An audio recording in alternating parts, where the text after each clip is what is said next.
against the best player in the world? Yeah.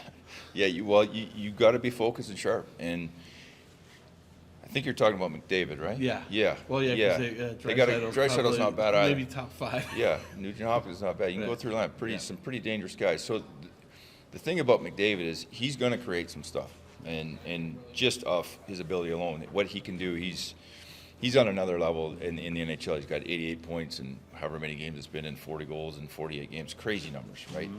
So you have to find ways not to hurt yourself, because he's going to get some looks.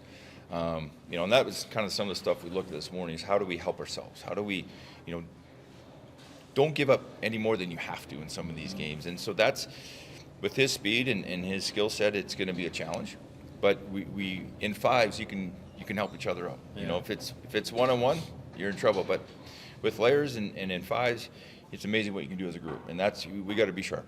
We've seen him for McDavid for a number of years now, obviously. So like you said, it's speed and skill. That combination is so rare, though, right? Like to have that kind of speed, but also to be able to make those kind of moves at the top speed without really backing off the pedal. He's on another level with that kind of speed, his execution, his shot. I mean, this year I think it's been a priority to shoot more. That's why he's at 40 already, which is an insane number. But everything he does is at pace. And it's not a normal NHL player's pace. This is like another level of pace that he executes at. So yeah, this is. But really, he's just starting to mature. He's not 32. Right. I mean, he's really just getting into his prime years. I think that's kind of what's happening here, and he knows the league. I think he's matured. His body's maturing in that physical. As a player, you start in that 26, 27 range. You're like, it's a different kind of strength. Mm-hmm. It's hard to explain. All those years of training plus just the maturity. So yeah, he's the standard right now of an NHL forward at a level that I don't know if the NHL's seen a guy play at this pace and been able to. I've played with some fast players. Right, that's what I was going to ask. But to do what he does at that speed, right, that's how he processes it. It's elite. It's next level. It's 88 points in 48 games. That's what it is. Yeah. Right. When you say those numbers are insane, I mean, it's almost like 1980s Gretzky style numbers. Do you ever think there'd be? And he's obviously at a different level. You're seeing guys 73 points, 60. I think Pastrnak got to 69 last night. Do you ever think you'd see numbers like that again in the NHL? Yeah, I'll never say never anymore. I didn't think Gretzky's record could be challenged for goals, right? Yeah. And here we are, and Ovi's challenging that if he stays healthy. So, I grew up. That was my team, the Oilers. I watched. I was born I was a BC kid, but Oilers were my team. Easy team to love. I mean, my favorite player was Mark Messier, but. What Gretzky did, he was putting 212 points up some seasons. Crazy numbers, right? And, always everyone said, well, the goalies weren't as good and the game was more wide open. I'm like, but there was a lot more hooking and holding, and it was a nasty game, and the goalies were the best in the world. So he was doing it against the best. And so now, like you said, coming to this point, the speed of the game, I think they've opened the game up. I mean, when they've taken out the red line, that changed the dynamic. They've taken away the hooking and the holding. Can hold up for your partner.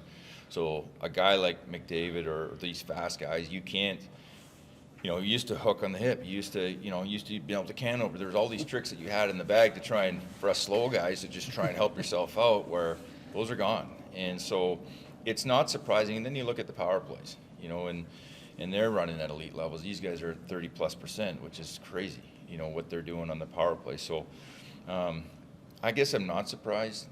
It takes the right player, the right team, the right kind of chemistry and formula, and you got to be healthy. That's the other thing, and he's been healthy.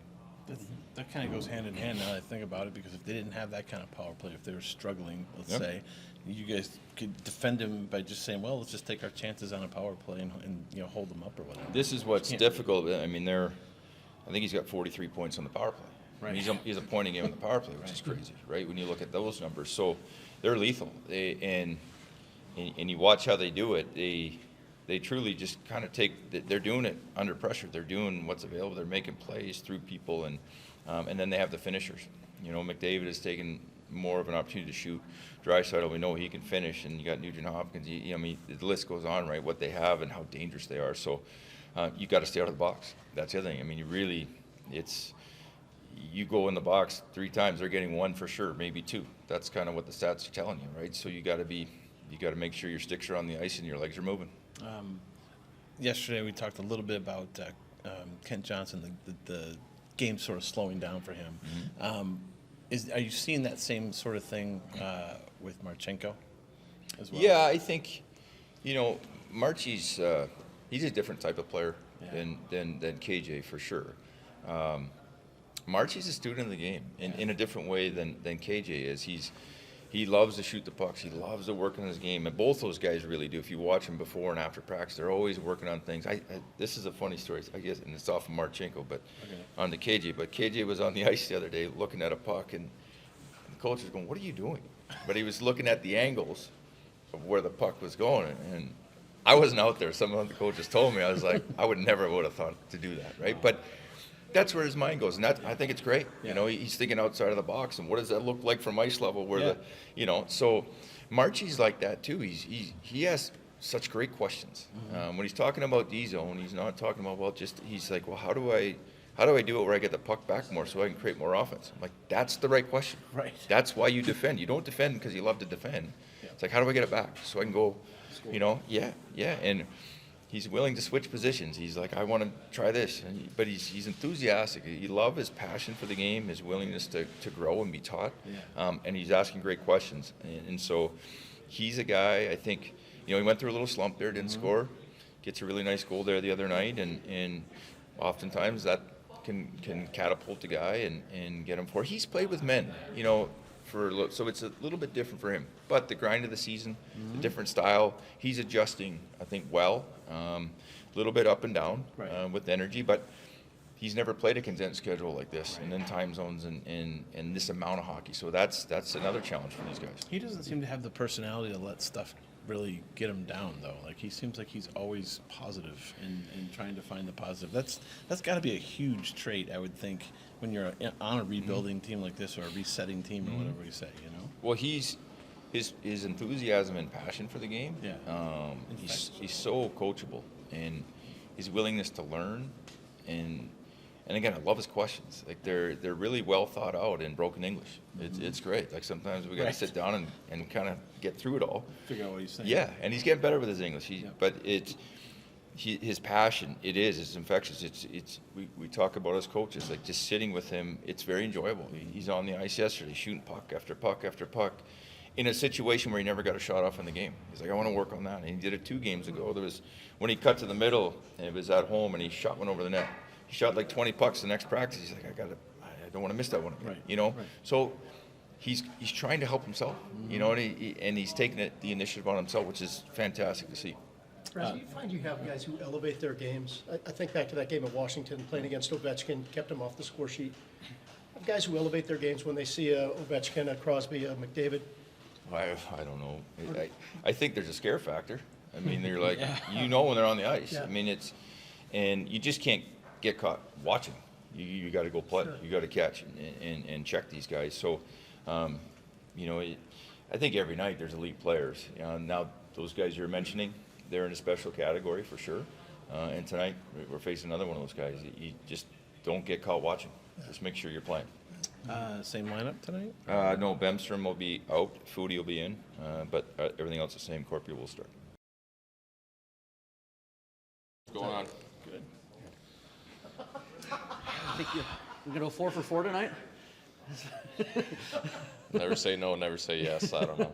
It's just the way the games have been. It's not something that you plan ahead, but games have developed that way, and if it's not like I said, you don't plan it. But it is what it is. Yeah. Have you ever had a stretch of 3 and 3 nights Nope, before? I don't think so.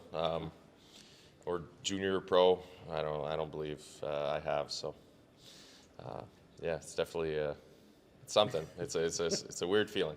Yeah, but it's part of the game. You have to answer the bell whenever the bell is called, I'd have to guess. Yeah, I mean, all 3 games, like I said, the games have developed that way, and it just happened. Like I said, it's not something you plan ahead, but I know my role with this team, and I believe that's something that was addressed early, that we needed something like that, and I'm happy to do it. No, go ahead. No, go ahead. Not that you're looking at the stats or anything, but I think you're now tied for, I think, the most fighting majors in the league. And I think, again, that was kind of what they brought you in for. Does it feel like you are filling that role the way that it was probably presented to you as you came in? Yeah, I think in that regard it's going well, and I think our play is going well as a line. As Robbie came back, and we're all dealing with our own stuff at different times during the year, and we got going there in November, and it kind of got tough to come back to that. But I feel like lately our line's been doing a lot better and playing more to our identity, and that's, like you said, it's our main role is to be that fourth line energy, and sometimes that comes with the fighting majors. So, I mean, sure, I guess it's a good thing. I'm happy, like I said, if they're happy with me and they're happy with the job I'm doing, then that means I'm doing a good one. So. See, as you said, it's not just fighting. It's you guys have earned a lot of trust playing maybe 15, 16, sometimes more minutes a game, just being, being that energy line, being a defensive line. So are you happy with just the fact that opportunity's come along and you've earned the trust with absolutely. And sometimes, sometimes there's games where we're probably going to play less than that, and that's fine. And, just last game, I think we started rolling 3 lines, and we're trying to score goals and get back in that game, and that's fine. I mean, some nights maybe I'm the guy that's rolling, and like for example against Anaheim, I scored early, and I was on those 3 lines rolling. So, that's something that I appreciate in our coaching staff, and that's fair. I believe that we're trying to get back in this game. We're trying to win hockey games, and if like I said, regarding our role, like whatever we need to do, we're going to do it. So that's part of it as well. Yeah. Did you have a feeling Lucic was going to ask you at that point? I think you guys had just tied it up. Momentum swinging their way. Did you kind of have a feeling that that offer might come? Yeah, I did. Yeah, so you were probably thinking ahead, and did you think ahead like, hey, how tough is that decision to make? Do I do it? Do I not? I wasn't thinking ahead necessarily. I was trying to stay in the moment and play the game, but. You got a guy like that's been around for a long time, and he's got over 1,000 games in that role. And I remember growing up and watching him play and watching him win the Stanley Cup with the Bruins, and I'm starting to break in the league, and there's nothing but respect and admiration for that. So a guy like that wants to, get it going. You're going to answer the bell. Yeah. So that was, it's like I said, there's nothing but respect, and it's not something you're going to turn down, I believe. Yeah, you're in that role, and you know that it could go either way, right? Like when you, especially against a guy like that, so you just kind of have to accept that it might not go your way that night, and then the damage possibly that. Oh, it just looks bad. I feel great. Okay. Honestly, it's you're in that role, and sometimes I'm not that tall of a guy. Right. I'm more than willing, and I know what I'm doing, but I'm not that tall. So most of the time I'm going to be fighting guys that are bigger and taller than me. So that's something that I got to manage. But no, it was fine. I thought it was a good bout. It was good toe-to-toe moments in there, and I know the risks. I'll say it like that. So it's fine. But yeah, I look great. I look fantastic right now. You look like a hockey player right now. There you go. I look fantastic. And you have all your teeth. So that's a good thing. That's a positive. I think I look fantastic. I don't see the issue. So.